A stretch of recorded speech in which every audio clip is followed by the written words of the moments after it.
Saudações extensivas, caros telespectadores. Sejam bem-vindos ao podcast Magnânimo, o espaço onde debatemos temas bastante pertinentes como sociais, acadêmicos, científicos e culturais que impactam a vida dos jovens na sociedade. Bem, para si que nos acompanha nesse exato momento, não esqueça de curtir as nossas páginas pelo Facebook, WhatsApp, Instagram, TikTok e YouTube. Eu que vos falo sou Adérito Eduardo. Temos também o nosso IBAN a passar aí na sua tela. Para si que queira contribuir com alguma coisa no nosso programa, seja bem-vindo. Bem, hoje falaremos de um tema bastante pertinente e importante para a justiça criminal e segurança pública. Como convidado de hoje, temos o nosso querido doutor Afonso Panda, ele que é investigador criminal, criminólogo, docente universitário e palestrante. Doutor, boa tarde e seja bem-vindo ao podcast Magnânimo.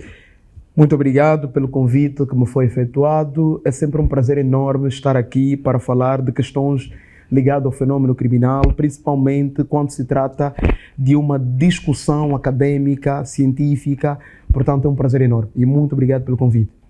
Bem, estaremos a debater sobre o tema a inspeção do local do crime, entre a busca da verdade e os erros que comprometem a justiça.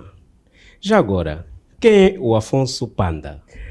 Bem, Afonso Alberto Panda é um jovem licenciado em Ciências Criminais, pós-graduado em Investigação Criminal, Análises Comportamentais, mestre em Criminologia e Investigação Criminal, docente universitário, mentor em pesquisa científica na área de Ciências Jurídicas e Criminais e Policiais também, e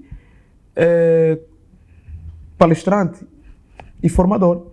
Okay. Penso que o restante acredito que um pouquinho mais adiante podemos, se calhar, no decorrer da nossa conversa, vamos nos apercebendo.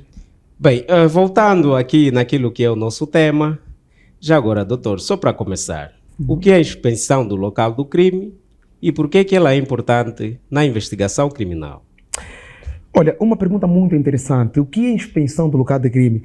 A inspeção do local de crime é nada menos do que um procedimento de caráter processual que tem como objetivo primordial em ajudar a descoberta da verdade material, não é? E ela tem a sua grande importância, não é? Porque ela nos ajuda a chegar a esta verdade a partir dos vestígios que nós vamos encontrar no local de crime, transformá-lo como evidência, posteriormente, já na fase judicial, transformá-lo como prova. Já agora o doutor tocou em vestígio. O que são vestígios, doutor? Vestígio é tudo aquilo que a gente encontra na cena do crime e elas podem estar relacionadas com o crime ou não. Por isso é que nós temos vestígios verdadeiros, vestígios ilusórios e vestígios forjados. O que são vestígios verdadeiros? Vestígios verdadeiros é todo aquele vestígio que está diretamente ligado com o crime que foi praticado. O vestígio ilusório aparenta fazer parte da cena do crime, quando na verdade não. E o vestígio forjado é quando alguém, de forma perniciosa, pecaminosa, pega, não é, e coloca na cena do crime no intuito de despistar as investigações policiais. Doutor, e por que razão os investigadores afirmam que o local do crime fala? É bem verdade. Na verdade, o que é que se quer transmitir com esta frase? A cena de crime fala. Por quê? Porque quando acontece um determinado crime,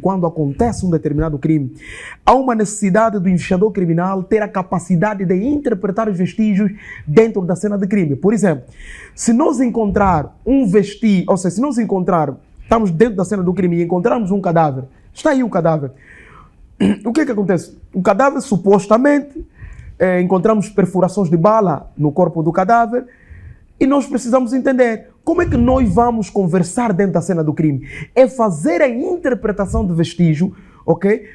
É fazer a interpretação de vestígio com base ao princípio da correspondência, ou seja, o vestígio encontrado na cena do crime deve coincidir diretamente com o crime que foi praticado. Portanto, se eu encontro um cadáver com perfurações de bala e não encontro nenhuma cápsula de bala e não encontro nem a pistola Glock 9mm ou uma AK na cena do crime, não encontro essa, bem, provavelmente o criminoso levou ou provavelmente nós estamos a lidar com um criminoso extremamente organizado. E isso já fala alguma coisa para nós. Não é? Isso já fala alguma coisa para nós. Portanto, como o crime é arquitetado, isso determina muito a partir do princípio da correspondência. É olhar como foi praticado o crime, os vestígios encontrados na cena do crime devem corresponder com o crime que foi praticado. E isso, na verdade, pode nos levar a uma conversa dentro da cena do crime.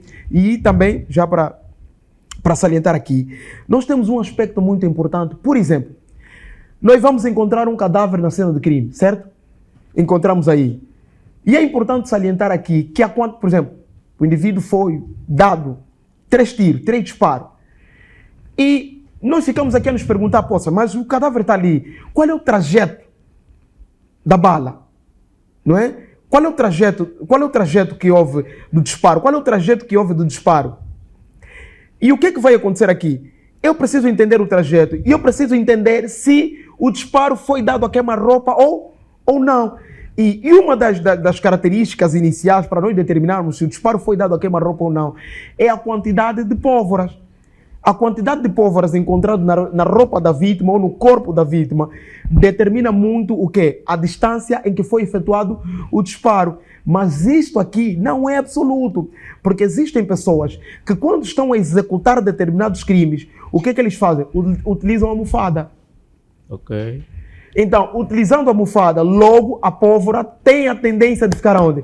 Na almofada. Okay. Ele efetua o disparo, pega a almofada e leva. Okay. E isso dificulta de forma significativa, ok? Normalmente, a tentar interpretar. E se nós nos encontrarmos, se calhar, com o investigador criminal que pouco domina a situação, o que é que vai acontecer aqui? Ele vai ver, não, a vítima está a dizer que efetuou o disparo daqui até ali. Mas é óbvio que se houve uma curta distância, há uma chance de encontrar o quê? Pólvoras no quê? Na vítima, mas nós não estamos a encontrar pólvora na vítima. Provavelmente o disparo foi dado que alguém que pegou uma almofada e colocou uma Glock 9mm, efetuou o disparo e matou a vítima. Na verdade são esses aspectos. E é nessa perspectiva que nos leva, na realidade, a criar essa abordagem de que a cena do crime fala e fala muito. Okay? Nos diz muita coisa. Ok. É correto afirmar que muitos dos locais do crime ficam a ser esclarecidos devido à má preservação do mesmo? Exatamente. Particularmente, a má preservação, em muitos casos, na verdade, podem ser afetados pela má preservação do local de crime. E é importante esclarecer aqui e de forma clara e objetiva falar o seguinte: a inspeção do local de crime não é qualquer procedimento policial, não é qualquer procedimento investigativo. É um procedimento importantíssimo que nos ajuda à descoberta da verdade material.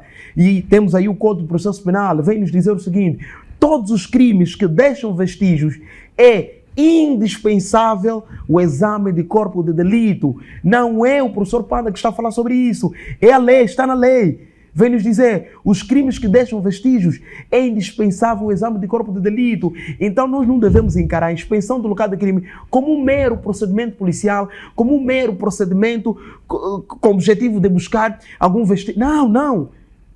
É uma atividade importantíssima e há muitos casos que se ficam por esclarecer porque na realidade houve uma violação autêntica dentro da inspeção do local de crime. Doutor, desculpa por lhe cortar. Tivemos uma situação nas redes sociais, eu infelizmente não acompanhei por perto, em que tivemos uma situação não muito boa para a sociedade, né? Aquilo fere, nesse caso, os bons princípios morais, em que tivemos um crime ou um assalto, né? Em que o mesmo teve uma vítima mortal. Ok, sim. Vimos nas redes sociais da forma como é que foi preservado o local do crime. Eu, pelo menos, fiquei aquém. Agora, como doutor especialista desta área, como é que o doutor acha que foi preservado aquele local? Será que os homens que estiveram lá, os nossos investigadores, preservaram da forma correta ou de alguma forma deixaram por desejar? Percebo, eu particularmente, é uma pergunta muito interessante e eu percebo a urgência daquela situação, mas independentemente da urgência daquela situação, há uma necessidade de fazer a inspeção do local de crime. Ah, não, mas supostamente nós já sabemos quem provavelmente já... Não, mas independentemente que já tenha se desconfiado quem particularmente praticou isso, é isso que estamos a dizer. Todos os crimes que deixam vestígio é indispensável o exame de corpo de delito. E o que se verificou ali, não houve inspeção do local de crime e da forma que se retirou o cadáver, da forma que houve uma contaminação total da cena do crime. Portanto, os procedimentos que devem ser obedecidos para a coleta de vestígio dentro daquele cenário de crime não foi obedecido. E nós verificamos que, e aqui nós devemos já aprender a questão do isolamento e preservação. Okay? Isolamento é delimitar o perímetro que vai obedecer à inspeção do local de crime, e a preservação é garantir a integridade dos vestígios dentro da cena do crime. E o que houve aí? Não houve isolamento do local de crime e não houve a preservação dos vestígios no local de crime. Okay? Doutor, vejamos que, em parte, vimos nos filmes, aparece, por exemplo, fotógrafos, nesse caso, a fazer fotos, e neste caso não vimos nada profissional por nossa parte. O que é que está na base disso, doutor? Bem, na verdade percebe-se esses aspectos, né? Nós estamos quanto às questões da inspeção do local de crime, estamos num bom caminho, mas precisamos desenvolver mais ainda, para que assim não constituímos um processo baseado simplesmente numa confissão, não é? Essa ideia de basearmos o processo crime numa mera confissão, e nós temos o aspecto de nós encontrarmos, se calhar, um flagrante delito pós ao ato, ou seja, nós temos a confissão e nós temos um flagrante delito pós ao ato. Né? Encontramos o indivíduo com dinheiro e o indivíduo confessou que ele que tirou o dinheiro, que ele que estava no banco. Isso não é só... E é importante esclarecer aqui, a importância do local de crime, ela vem determinar que a confissão por si só não constitui provas suficientes para a condenação de alguém. Significa dizer que a inspeção do local de crime tem um papel primordial. Pese embora o criminoso dizer, fui eu quem assaltei no banco, fui eu quem pratiquei aquilo, isso não é uma prova suficiente, ok, para, na realidade, o juiz levar alguém à condenação. Há uma necessidade que, além do quê? Dos vestígios, que além da confissão desse criminoso, há uma necessidade que se produza outras provas para se chegar à responsabilidade criminal. E como é que vai se produzir outras provas? É a inspeção do local de crime, que consegue que através dos vestígios nós vamos, se calhar, conseguir as digitais dos indivíduos dentro da cena do crime. Nós conseguimos, se calhar, pegar as câmeras de segurança que conseguiram filmar o momento daquela ação e tantas outras provas para sustentabilizar a confissão do criminoso. Porque se nós não fizermos inspeção do crime, inspeção do local de crime, nós estamos a dizer o seguinte, olha, simplesmente com a confissão e com o flagrante delito pós ao ato, eu vou conseguir condenar essa pessoa. Não é verdade isso aqui. O doutor tocou aqui num aspecto bastante importante, que é a filmagem. De alguma forma, as redes sociais contribuem ou prejudicam ou atrapalham a inspeção do local do crime. Na realidade, o que acontece? As redes sociais, quando se filma, há pessoas que fazem live quando acontece uma determinada situação. E isso, na realidade, pode prejudicar aquilo que é os aspectos investigativos e a inspeção do local de crime. Por que acontecer? O que vai acontecer? Quando há inspeção do local de crime, se a gente começar a fazer live e começar a botar isso nas redes sociais, começar a filmar essa coisa toda, é óbvio que vai despertar muitos curiosos para ir até lá, até a cena do crime, e vai acabar por quê? Por contaminar. Outra questão que tem acontecido, e eu questiono muito essa questão, é que quando acontece um homicídio, quando acontece uma determinada coisa, os curiosos e provavelmente tantos agentes da ordem pública, muitas das vezes, tendem a tapar o cadáver, não é? Tendem a tapar o cadáver e não, mas tapar o cadáver porque não é bom, a imagem, estamos a tentar preservar esse cenário todo. Não. Só o facto de tapar o cadáver, mudar o posicionamento do cadáver, isso já dificulta aquilo que é a inspeção do local do crime. Nós já estragamos alguma coisa, já mudamos a característica da cena do crime. Então há uma necessidade de começar a prestar atenção nisso. E para aqueles que são os agentes da ordem pública, né? Porque são eles que lhes dão de forma imediata com a cena do crime, há uma necessidade de passarmos aqui um conselho que mediante um crime de homicídio, não tapa o cadáver, espera mesmo a polícia científica chegar, ok? Para quê? Para dar prosseguimento de todos os aspectos que devem obedecer à inspeção do local de crime. Porque se nós não olharmos nesses aspectos, acabamos por contaminar a cena do crime. Qual é a missão da ordem pública na cena do crime? É tapar o cadáver? Não. É isolar e preservar e garantir que ninguém entra na cena de crime. Bem, o doutor frisou aqui sobre a polícia científica.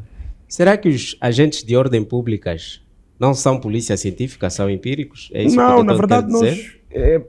Quando nós estamos a falar da polícia científica, nós estamos aqui a falar, não é, da polícia que tem o conhecimento técnico criminalístico para a produção, para quê? Para a inspeção do local de crime ou para auxiliar na produção das provas. E já agora? Para produzir provas até não, peço aqui desculpa, para produzir evidências. Okay. Porque há uma diferença entre vestígios, evidências e prova. E aqui tem se confundido muito. As pessoas dizem, a polícia está com a prova. A polícia já tem todas as provas. Não, a polícia não tem prova. Ou a polícia está com os vestígios, ou a polícia tem evidências. Porque as provas são produzidas em tribunais. Ok? O que a polícia científica produz são evidências. Ok? A polícia científica coleta os vestígios na cena do crime, leva para o laboratório criminalístico, faz aquela toda a sua atividade e depois produz as evidências. Portanto, nós devemos aprender a diferenciar vestígios, ok, evidências e provas. São questões diferentes. Ok. Já agora, doutor, como é que avalia o sistema de preservação do local do crime em Angola?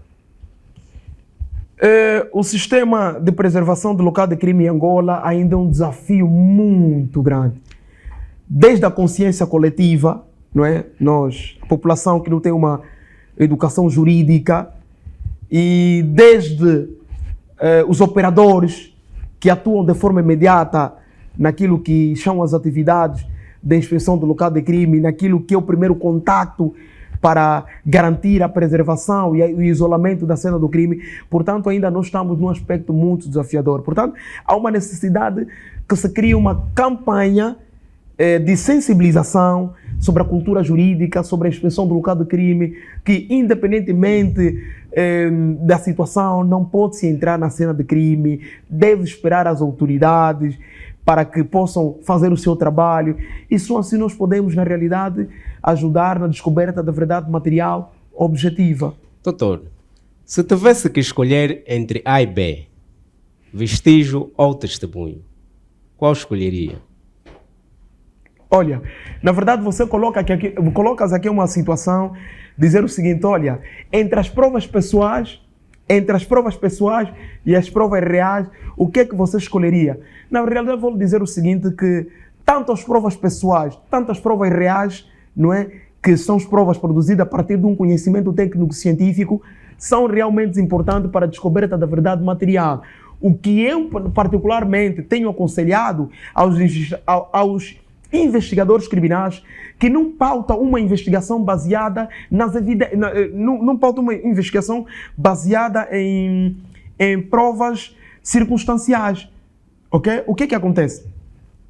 As provas circunstanciais são aquelas provas que não estão diretamente ligadas com o crime que foi praticado, ou seja, elas não provam de forma imediata. Por exemplo, as impressões digitais é uma prova circunstancial. Significa dizer, se o criminoso ter um álibi, facilmente ele consegue anular aquela prova. Por exemplo, vamos fazer de conta. A senhora Manuela foi morto às 17 horas. E o senhor, às 17 horas, as câmeras nos mostram que o senhor esteve na casa dele e conseguimos encontrar as impressões digitais no copo em que o senhor provavelmente bebeu a água. Então o senhor é culpado pela morte da fulana. As impressões digitais é uma prova circunstancial. As impressões digitais é uma prova As impressões digitais é uma prova circunstancial. Portanto, se a impressão digital é uma prova circunstancial, portanto, aqui há uma necessidade de nós prestarmos muita atenção. Qual é a atenção que nós devemos prestar aqui? Se esse indivíduo tiver um álibi, uma vizinha, um primo, um amigo vir dizer, não, naquele exato momento, ele até depois veio para minha casa, não, eu até estava aí fora, não, eu estava noutra esquina. Tá vendo? E ele até vai dizer, não, eu passei lá, mas fui entregar um dinheiro que ela me mandou mesmo ir buscar. Estamos entendendo aqui? Ou seja, as provas circunstanciais, através de um álibi, eu consigo anular essa prova. Portanto, quando tu me colocas entre a prova pessoal e a prova real, todas elas têm um papel importante dentro da investigação. A testemunha tem seu valor probatório no tribunal, as provas reais também têm seu valor probatório, porque vai existir crime que nós vamos precisar mesmo de uma prova real, que nós vamos precisar mesmo de uma perícia, que nós vamos precisar de um médico legista que dê a sua apreciação sobre aquela determinada situação, não é? E num caso em que nós temos, por exemplo, neste caso dessa jovem que morreu num procedimento estético, né? Certo. Morreu num procedimento estético. Todo mundo está aqui a se perguntar, mas é importante salientar, não é, que acredita-se, né, acredita-se, né, de forma hipotética, a senhora não colocou, na verdade, não se submeteu naquele procedimento no intuito dela morrer. E se calhar a médica também não fez aquele procedimento no sentido também de matar. Certo. Ok? Então, nós aqui temos duas perspectivas. E aqui entra o médico legista, na realidade, para poder aferir, na realidade, quais são as circunstâncias da morte, o que, na verdade, provocou a sua morte. E aqui nós vamos precisar de um conhecimento técnico-científico do médico legista. Isto são provas reais. São provas obtidas a partir de um conhecimento técnico-científico. E o juiz precisa disso. Para quê? Para formar a sua convicção. E assim como também temos as provas pessoais, temos aí a testemunha que vai dar o seu depoimento. Olha, eu vi a situação, aconteceu assim. Então, resumindo tudo isso, na pergunta que me efetuaste, vou dizer o seguinte: tanto a prova pessoal, tanto a prova real, todas elas contribuem para a verdade material objetiva. Todas elas vão ajudar o juiz a ter uma convicção sobre o fato que foi praticado. Doutor, será que existe um crime perfeito? Não existe crime perfeito. Não existe crime perfeito. O que existe é investigação mal feita. Imagina, doutor, eu me tinha sido furtado um telefone já há 1 ano. Certo. No táxi. Será que aquele crime praticado não foi perfeito? Não. O que é que acontece? Por que um crime... Nós estamos aqui a dizer que não existe crime perfeito, existe investigação mal feita. Porque, na realidade, se existisse mecanismos, ok? Se existisse, na realidade, mecanismo para se encontrar a verdade material, por exemplo, vamos fazer a observação e hoje temos o CISP, né? Serviço Integrado, temos aí o Serviço Integrado, o CISP, e se na realidade nós chegares até a unidade policial e conseguires denunciar, olha, na realidade eu apanhei o táxi na zona X e paramos na zona Y, e com as câmeras que existem, essa questão toda, nós conseguimos provavelmente procurar a matrícula, e com as investigações mais robustas, com o teu e-mail, nós conseguimos fazer a localização do teu aparelho telefônico. Então, ou seja, se nós obedecemos todos os mecanismos para que se chegue à verdade material objetiva, para que se chegue ao criminoso, na realidade nós conseguimos perceber aqui que não se trata de crime perfeito, se trata de uma investigação que não foi feita. Okay. E se, por exemplo, tivéssemos que mudar a forma como é preservado o local do crime ou como é feita a investigação criminal, qual seria o ponto de vista do doutor? Primeira coisa que a gente tem que fazer é aquilo que nós estamos a dizer sempre: educarmos a população para que tenha consciência jurídica. Quando acontece um determinado crime, não deve invadir o local de crime. Não deve invadir o local de crime. O que devem fazer é chamar as autoridades competentes para que tomem a rédea da situação. Só que os curiosos, e vem também a questão da imprensa, que também não tem facilitado muito e tem, na verdade, prejudicado a inspeção do local de crime. Portanto, é educar a população a ter um conhecimento jurídico e dar formações constantes naquilo que são as autoridades que atuam de forma imediata diante desses casos. Doutor, será que no nosso país os investigadores criminais privados já têm um espaço de aceitação no nosso mercado? Ou de alguma forma não existe essa possibilidade? Não, não, não. Não existe investigação criminal privada, não existe investigação criminal privada, porque parte do princípio de que a justiça é o monopólio do Estado. Se a justiça é o monopólio do Estado, então somente a justiça tem o direito de fazer o quê? Somente o Estado tem o direito de fazer o quê? De investigar. Investigar, ok. Ok? É aquilo que nós chamamos, na verdade, nas outras realidades tem investigação, investigação criminal pura, autêntica, investigação criminal, temos investigação criminal pura, autêntica e temos investigação criminal impura. Ou seja, o que é que acontece? Nesses aspectos, nossos países admitem investigador particular. Nós aqui não admitimos a investigação criminal particular. Mas de alguma forma, se nós admitíssemos, ajudaria para que o processo de investigação seja mais célere, mais dinâmico, ou de alguma forma se está inconforme? Bem, acredito que se houvesse a investigação criminal particular, acredito eu que ajudaria sim. Ajudaria, mas é preciso que a gente esteja organizado. Temos de estar muito organizado para nós abrirmos essa prerrogativa. Porque se nós não estivermos muito organizados, seria um tiro nos pés. Abrir uma investigação criminal particular. E de acordo à lei, né, a justiça é o monopólio do Estado, somente o Estado tem direito de fazer justiça, portanto, só o Estado deve fazer investigação criminal. Bem, tocando aqui no fator remuneração, será que de alguma forma os nossos investigadores já ganham o suficiente para este trabalho árduo que eles fazem? Ou o doutor acha que ainda precisa se melhorar por causa do trabalho árduo que os investigadores fazem? Bem, há uma coisa que se diz sempre, é servir as forças de defesa e segurança não é um emprego, é uma missão. É uma missão, ok. Ok? É uma missão. Então, as pessoas não podem ir por dinheiro.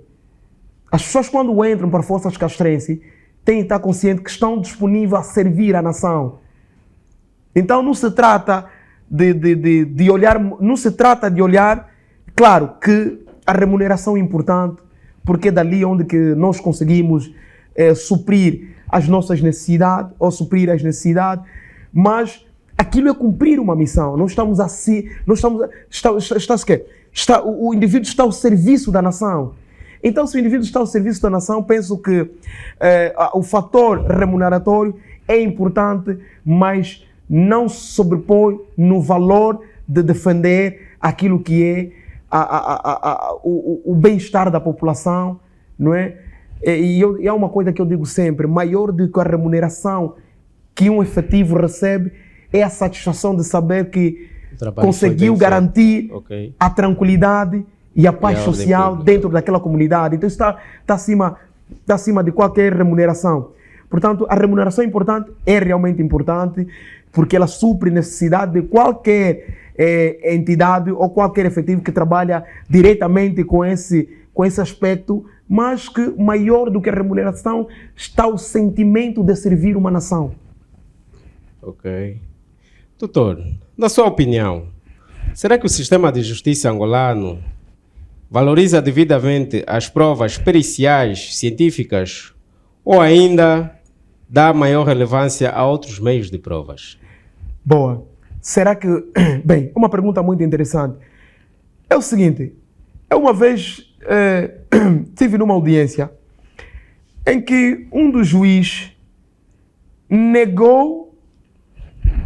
rejeitou o laudo pericial do médico legista, porque um jovem deu um soco na cara da namorada e lhe tirou um dentinho. E o médico legista, diante do seu laudo pericial, chegou à conclusão que isso é ofensa corporal grave.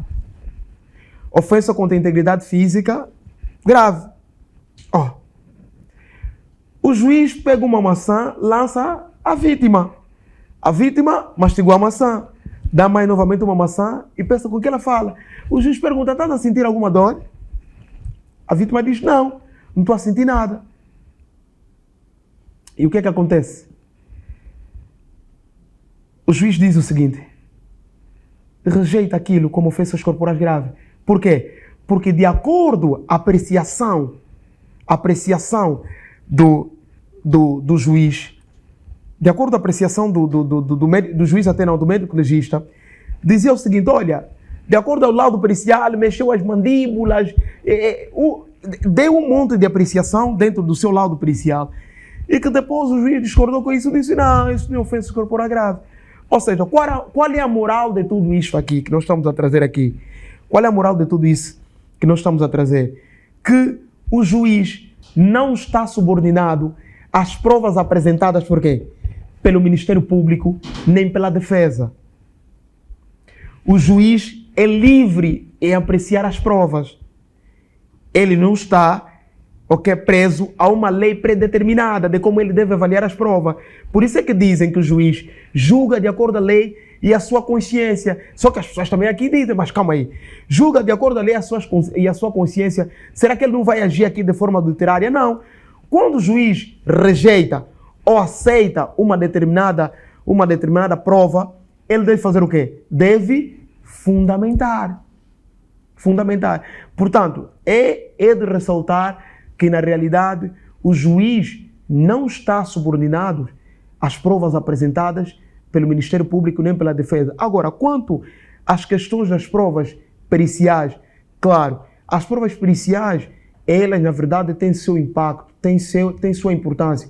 E isso vai variando de crime para crime. Por exemplo, nos crimes de abusos sexuais, é um dos maiores dilemas que têm acontecido nos tribunais. Pessoas a serem condenadas simplesmente por, e em algumas situações, porque temos uma testemunha que viu a determinada situação, temos uns dois declarantes com a declaração do ofendido e a confissão do criminoso, dá-se a condenação de uma determinada pessoa. Isso, não concordo com isso. Eu não partilho dessa ideia. Doutor, e quanto ao nosso sistema de moldura penal? Nosso Código Penal. Ok, já vamos chegar nesse assunto quanto à questão da moldura penal.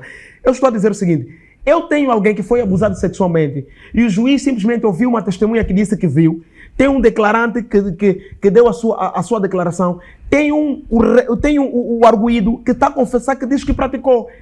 A pergunta é, isto aqui é suficiente para a condenação? Não. Não é suficiente para a condenação. Por quê? Não basta termos alguém que confessou e termos uma testemunha. Porque a lei vem nos dizer que todos os crimes que deixam vestígios é indispensável o exame de corpo de delito. Há uma necessidade que se faça exame de corpo de delito. Tá bom, professor. Vamos imaginar que nós fizemos exame de corpo de delito a essa pessoa, chegamos à conclusão que, na realidade, ela foi abusada sexualmente. Isso não é tudo para provar sobre a sua culpabilidade? Não. Ok? Precisa, na realidade, ter o quê? Ter um nexo, provar se na realidade esta pessoa que está mesmo aqui é a pessoa que abusou. Portanto, quando nós vamos coletar o sêmen na vítima, depois temos que fazer o quê? A comparação entre o quê? Entre o indivíduo que está a ser acusado, ok? Desse abuso sexual e o quê? E o sêmen que nós encontramos na vítima. Vamos comparar e chegar à conclusão. Não, realmente é mesmo ele que praticou isso. Okay. Porque somente provar que na realidade houve penetração do pênis na vagina daquela mulher, não. Isso não é uma prova suficiente para que o indivíduo seja condenado. Doutor, mas na maioria dos casos, muitos dos crimes de violação sexual, não se faz uns exames destes, que o doutor está aqui a dizer. Não, em muitos casos... Não se sente a presença de, por exemplo, um médico legista. Não, hoje, particularmente, nós temos o laboratório criminalístico, já se observa esse aspecto. Já se observa esses aspectos dentro do laboratório criminalístico, mas as grandes indagações que eu particularmente tenho debatido e que precisamos discutir isso é academia, precisamos discutir isso aqui, é que não basta a vítima provar que nós vamos fazer o exame na vítima, né? um exame ligado sobre a ginecologia forense, né? Vamos fazer o exame na vítima, é preciso que, na verdade, se consiga provar que foi mesmo esse indivíduo que fez aquela penetração, fez aquele coito. Estamos aqui entendendo, né? Okay. Precisamos provar isso. Porque quando não conseguimos provar isso, depois fica muito complicado. Nós vamos ter o quê? Vamos ter só que realmente a vítima foi abusada, temos uma testemunha, temos uma declaração e assim condenamos alguém. Eu acho que isso não é suficiente. É minha apreciação, minha opinião pessoal. Ok. Doutor, de que ponto a posição do cadáver pode indicar se a morte ocorreu naquele local ou o corpo foi transportado? Muito bem, muito bem. A posição do cadáver tem um papel primordial para interpretarmos sobre a questão de local de crime, porque nós temos local de crime imediato, temos local de crime imediato, mediato e relacionado. Nós estamos diante de um local de crime imediato quando se encontra concentrado maior parte dos vestígios. É local de crime imediato porque onde se encontra concentrado maior parte dos vestígios. É local de crime imediato, se encontra concentrado maior parte dos vestígios. É local de crime mediato, é a área subjacente do local de crime imediato. O relacionado é quando a área de crime, é quando o local de crime imediato não está correlacionado com o espaço geográfico em que foi praticado o quê? O crime. Ok? Por exemplo, nós vamos matar alguém e vamos pegar o cadáver, vamos jogar no matagal do Benfica. Matamos aqui, não é? Aqui no Camama e vamos jogar o corpo no Benfica. Então, como é que nós vamos conseguir determinar aí no Benfica o local imediato ou o local imediato? Primeira coisa, a ausência da concentração massiva do quê? Dos vestígios. A ausência da concentração massiva dos vestígios pode, na realidade, determinar o quê? Pode, na verdade, determinar a classificação do local de crime. Nós vamos notar, não, aqui, porque, na verdade, alguém, quando é disparado, né, foi dado 2 tiros, nós vamos verificar, não, tem perfurações de bala. É óbvio que se ele caiu aqui, nós teríamos o quê? O nível de coágulo, a poça de sangue, não é? Teríamos aqui uma poça de sangue. Então, são esses aspectos fundamentais, ok? Então, nós devemos olhar nessas características, e essas características determinam muito. Outro aspecto fundamental sobre a posição do cadáver, e isso determina muito naquilo que é o local de crime, ou se alguém, na verdade, deu um ajuste na cena de crime. Em questão de suicídio, quando a pessoa pega uma determinada pistola e dá-se um tiro, nas questões de suicídio, a pistola não pode estar muito distante do cadáver. Se a pistola estiver muito distante do cadáver, isso é uma demonstração clara, de que na realidade alguém colocou essa pistola na cena do crime. Ok. E fingiu que essa pessoa suicidou-se.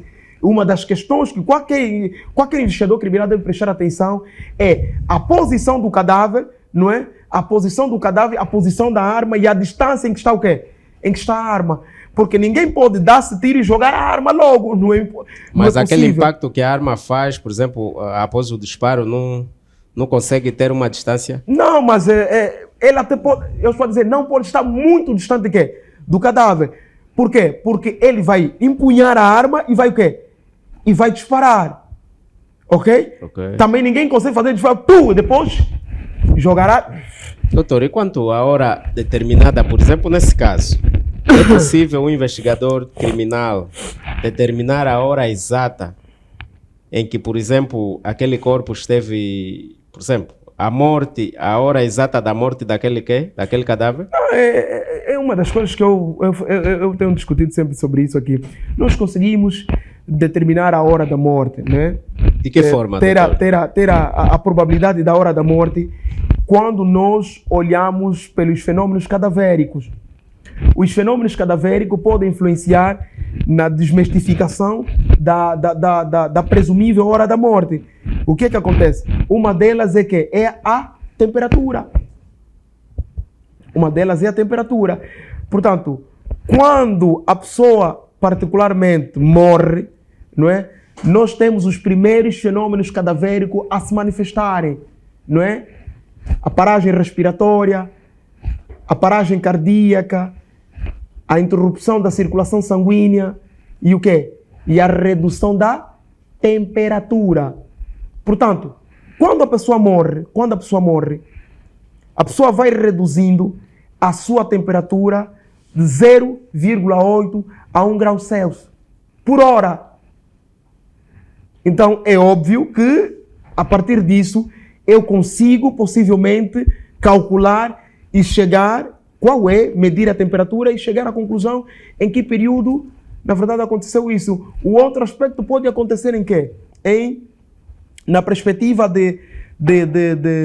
da rigidez cadavérica, que é um dos fenômenos cadavéricos também. A rigidez cadavérica também é um dos aspectos ligada que nos ajudam a determinar as possíveis horas da morte. Muitas das vezes, quando a pessoa morre, a rigidez começa a partir de quê?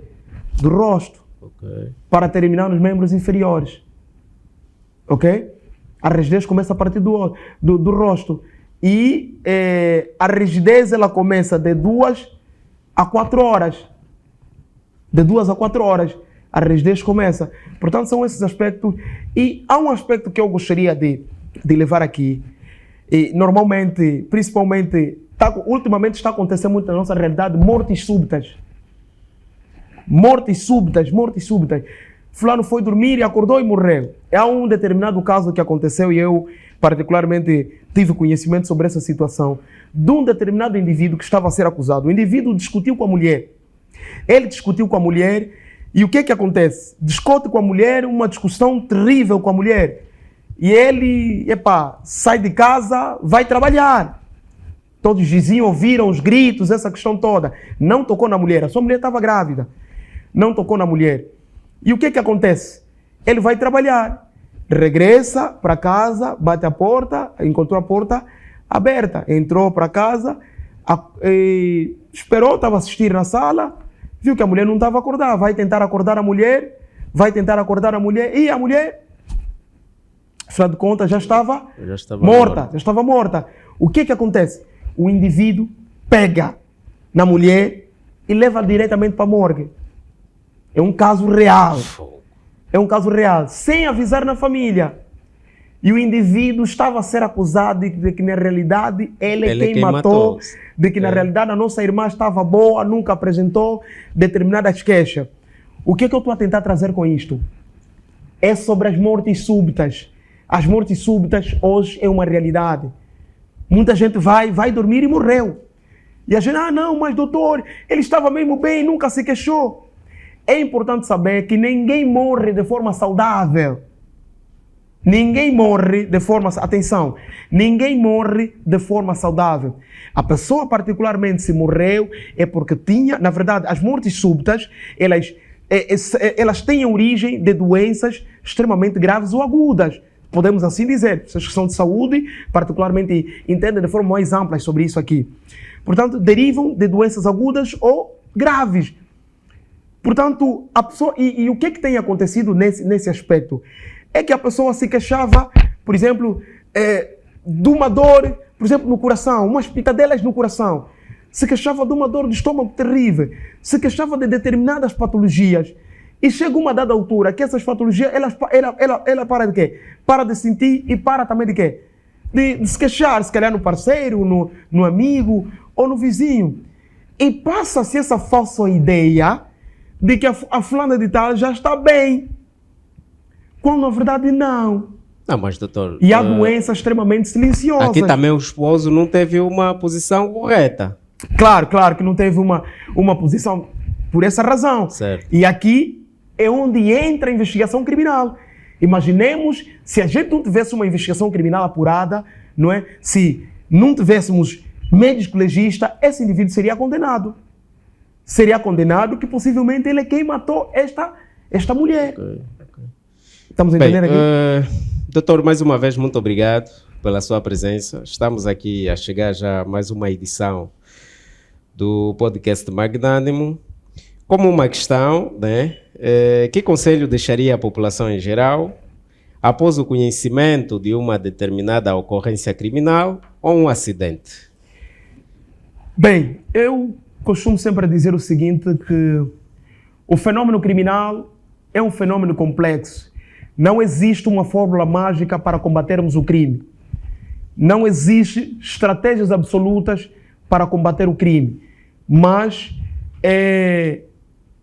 nós, de forma significativa, podemos contribuir como população, podemos contribuir para o combate ao fenômeno criminal não é simplesmente responsabilidade da Polícia Nacional, não é simplesmente responsabilidade da Polícia dos Serviços de Investigação Criminal, dos Serviços de Imigração Estrangeira, não é simplesmente outras autoridades que têm essa responsabilidade de garantir a segurança dentro do nosso território nacional. Portanto, há uma necessidade de vocês que estão lá em casa ajudarem as autoridades a trabalharem no fenômeno criminal, a cultivarem o espírito de denúncia, de denunciarem, que não resolvem as questões criminais graves dentro de casa, principalmente as questões que estão relacionadas aos crimes de abusos sexuais. Estamos a ver muitas crianças a serem abusadas sexualmente, estamos a ver muitos pais, envolvidos em atos de abuso sexual. Portanto, denuncie, não se omite a essas questões criminais, e só com a vossa ajuda, só com a nossa contribuição, com as autoridades, conseguimos, na realidade, combater ao fenômeno criminal. Ok. Chegamos a mais uma edição, término do nosso podcast Magnânimo. Agradeço por ter nos acompanhado. Não esquece de curtir a nossa página no Facebook, no Instagram, no TikTok e no YouTube. Podcast Magnânimo. Partilhe e comente bastante. Mais uma vez, hoje falamos sobre a inspeção do local do crime. Tivemos com o Dr. Afonso, ele que é mestre em criminologia e investigação criminal. Não esqueça aquela dica. Bota mamba nisso.